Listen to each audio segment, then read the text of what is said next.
రెండు విధాలుగా వేసుకోవచ్చు. ఆ మజ్జిగ ఈ మిశ్రమాన్ని చక్కగా బాయిల్ చేసి లాస్ట్లో కూడా తాలింపు వేసుకోవాలి. మరి పంజాబీ కడీలో ఎప్పుడు అలాగే వేసుకుంటారు, కానీ మనం చేసుకునే ఈ కడీ మరీ ఎక్కువసేపు కాదు, కొంచెం సేపు కుక్ చేసుకుంటాం కాబట్టి అంత అవసరం లేదు.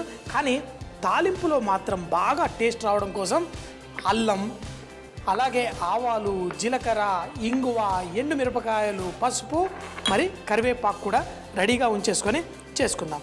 కడీ కోసం కొంచెం కరివేపాకు ఎక్కువగా వేసుకుంటే తినేటప్పుడు మంచి టేస్ట్ ఉంటుంది మనకిది.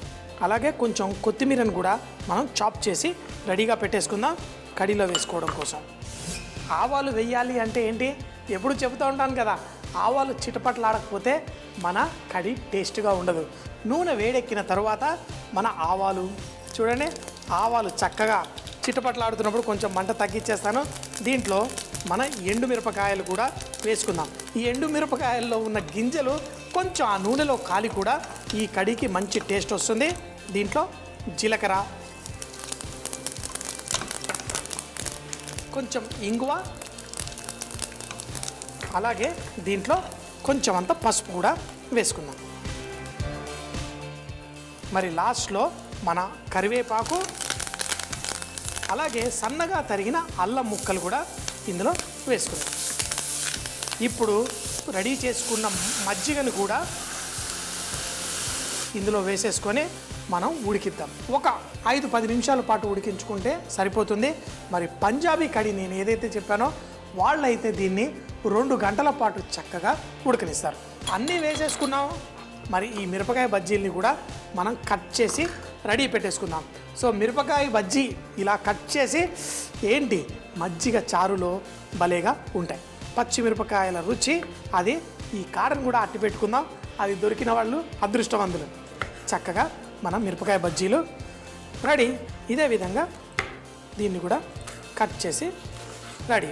ఇప్పుడు వీటిని మన కడీ రెడీ అయిన తర్వాత అందులో వేసుకొని కొంచెం సేపు కుక్ చేసుకొని వడ్డించుకుంటే భలే కమ్మగా ఉంటుంది. మన కడీ ఇలా మసులుతున్నప్పుడు మనం మిరపకాయ బజ్జీలు ఇందులో వేసుకోవాలి.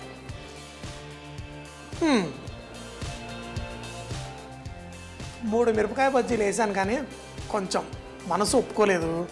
ఒక మిరపకాయ బజ్జీ వెళ్ళిపోయింది. మీరు అలా లెక్క పెడితే బాగోదు. అయితే ఏముంది, ఉంది కదా ఇంట్లో వాళ్ళకి సరిపోతాయి ఇవి. మనం చేసుకున్న ఈ బజ్జీలు తింటుంటే భలేగా ఉంది. ఆగలేకపోయాను, ఒక బజ్జీ తినేసాను. ఈ చేసుకున్న మిరపకాయ బజ్జీ కడి ఇందులో వేసాను. వేసి చివరిగా దీంట్లో కొత్తిమీర వేసేసి మనం చేసేసుకుందాం. 3 మిరపకాయ బజ్జీలు వేస్తే 2 ఇందులోకి వెళ్ళాయి, 1 డైరెక్ట్గా వెళ్ళిపోయింది. ఇలా మనం కూడా కిచెన్లో ఉన్న వాళ్ళకి ఏదో బెనిఫిట్. మన కాకరకాయలు కొంచెం బంగారు రంగు వచ్చిన తర్వాత తీసి ఒక ప్లేట్లో వేసుకుందాం. కొంచెం చల్లారిన తర్వాత కట్ చేసుకుందాం. ఈ లోపల నూనె ఇక్కడ పెట్టేసుకొని ఈ ఉల్లిపాయలు ఇవి చక్కగా వేయించేసుకుందాం. ఫార్చ్యూన్ రిఫైన్డ్ సన్ఫ్లవర్ ఆయిల్ వాడి ఈ కూర చేసుకుందాం. మరి కొంచెం అంతా నూనె వేసేసి దీంట్లో ఉల్లిపాయలు మంచి బంగారు రంగు రావాలి. నూనె వేడెక్కిన తర్వాత ఇందులో ఆవాలు చిటపట్లాడితేనే సువాసన బయటకు వస్తుంది. మరి జీలకర్ర, ఇప్పుడు మనం కట్ చేసుకున్న ఉల్లిపాయ, కాకరకాయ ఇందులో వేసేసుకుందాం.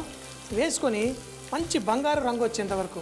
ఈ కాకరకాయ గింజలు కొంచెం దూరగా ఉంటే మీ అదృష్టమే, ఎందుకంటే దాని టేస్ట్ మరింతగా పెరిగిపోతుంది. ఇందులో మనం కొంచెం అంత ఉప్పు వేసేసి దీన్ని చక్కగా కలర్ వచ్చేదాకా ఫ్రై చేసుకుందాం.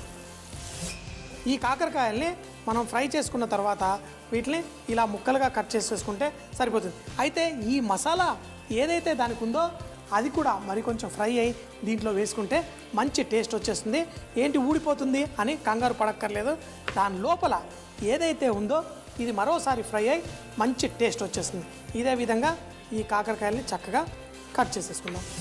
ఉల్లిపాయలు ఎర్రగా చక్కగా వేయించి దీంట్లో అల్లం వెల్లుల్లి ముద్ద కొంచెం వేసి చక్కగా కలిపేసుకుందాం. దీంతోపాటు మనం పసుపు, మన స్వస్తిక్ స్పైసెస్ వాళ్ళ పసుపు, అలాగే స్వస్తిక్ స్పైసెస్ వాళ్ళ కారపొడి కూడా మనకు కావాల్సినంత వేసుకుందాం. అయితే లాస్ట్లో దీంట్లో మరికొంచెం బెల్లం కానీ పంచదార కానీ వేసుకుంటే చాలా బాగుంటుంది. ఇప్పుడు ఈ నూనె వచ్చిన తర్వాత కొంచెం కరివేపాకు కొంచెం ఎక్కువగానే వేసుకుంటూ ఉంటా.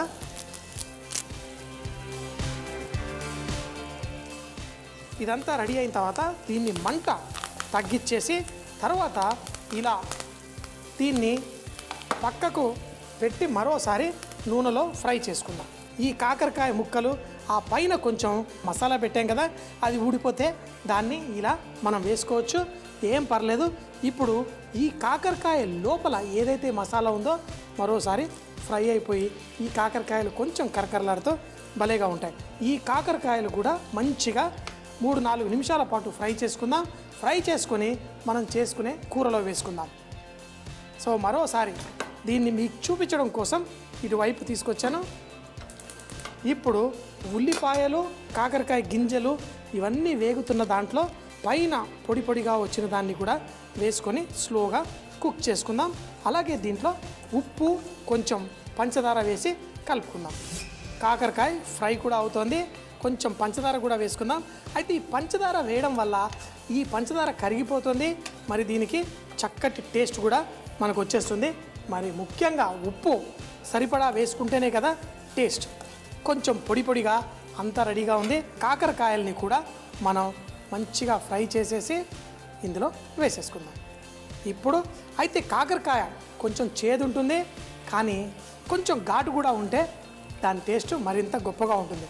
సో మరి మన స్వస్తిక్ స్పైసెస్ అవన్నీ కూడా వేసేసుకున్నాం. మరి తీసేసి దీంట్లో వేసి చక్కగా వేడివేడిగా తినేద్దాం.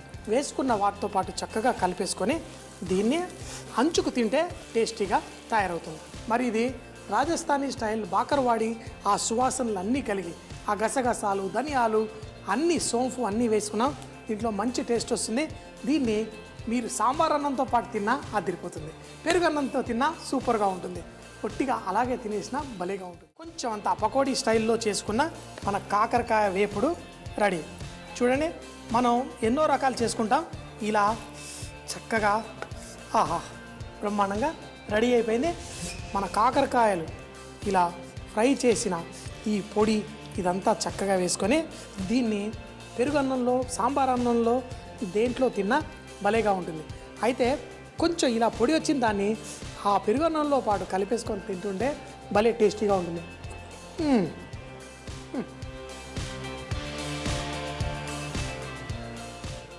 తినగా తినగా వేమ కూడా తీయనుండు. అలాగే కాకరకాయ వారానికి ఒక్కసారన్నా తెచ్చుకోండి, ఏదో ఒక రకం ట్రై చేయండి, తినండి. మీ ఇంట్లో వాళ్ళకు కూడా ఈ చేదు కూరగాయల్లో ఆ రుచిని ఎత్తి పెట్టండి. ఎందుకంటే జీవితంలో ఎన్నో చేదు ఇన్సిడెంట్స్ మన లైఫ్లో జరుగుతుంటాయి. ఆ టైంలో కూడా మనం ఆనందం వైపు ఎత్తుకుంటూ అందులో కూడా తీపిని ఎత్తుకుంటూ జీవితాన్ని కొనసాగించాలి. మరి ఈ కాకరకాయని చక్కగా ఆస్వాదిద్దాం. చేదు ఏమీ లేకుండా మంచి టేస్ట్ వచ్చేసింది. మరి దీన్ని సూపర్ అంటే సూపర్ అని చక్కగా ఎంజాయ్ చేద్దాం. మరి ఎంతో టేస్టీగా ఆ రుచి చక్కగా ఆస్వాదించగలుగుతారో మీరు కూడా అద్భుతమైన షెఫ్ అయిపోతారు. మీ ఇంట్లో కూడా వారేవా అని చక్కగా ఎంజాయ్ చేయొచ్చు. కాకరకాయ ఫ్రై తయారు చేయడానికి ముందుగా ప్లేట్లో కాస్త శనగపిండి, అలాగే గోధుమ పిండి వేసుకొని కొంచెం నూనె వేసి ఉప్పు, కారప్పొడి, ఇంగువ వేసి చూపించిన విధంగా కలుపుకోవాలి. ఇవన్నీ కలుపుకున్న తర్వాత మిక్సీ జార్లో మిరియాలు, సోంపు, జీలకర్ర, గసగసాలు వేసి పొడి చేసుకుని వాటిని కూడా దీంట్లో కలిపి కొన్ని నీళ్లు పోసి ఒక ముద్దలా తయారు చేసి చూపించిన విధంగా కాకరకాయల్లో స్టఫ్ చేసి దానిపైన కూడా రుద్ది వేడి నూనెలో ఫ్రై చేసుకోవాలి. వాటిని సన్నగా ముక్కలు కట్ చేసి పెట్టుకోవాలి. కాకరకాయ గింజలు అలాగే సన్నగా తరిగిన ఉల్లిపాయల్ని కూడా వేడి నూనెలో కొంచెం ఆవాలు, జీలకర్ర తాలింపు వేసిన తర్వాత వేసి వాటికి కూడా మంచి దూర రంగు వచ్చేంత వరకు ఫ్రై చేసి పసుపు, కారప్పొడి వేసుకోవాలి. ఇలా కట్ చేసిన కాకరకాయను కూడా వేడి నూనెలో ఫ్రై చేసి దాన్ని ఇందులో వేసి టాస్ చేసుకొని దీన్ని డ్రైగా వేడివేడిగా అన్నంతో కానీ దేంతోనైనా అంచుకు తిన్నా చాలా టేస్టీగా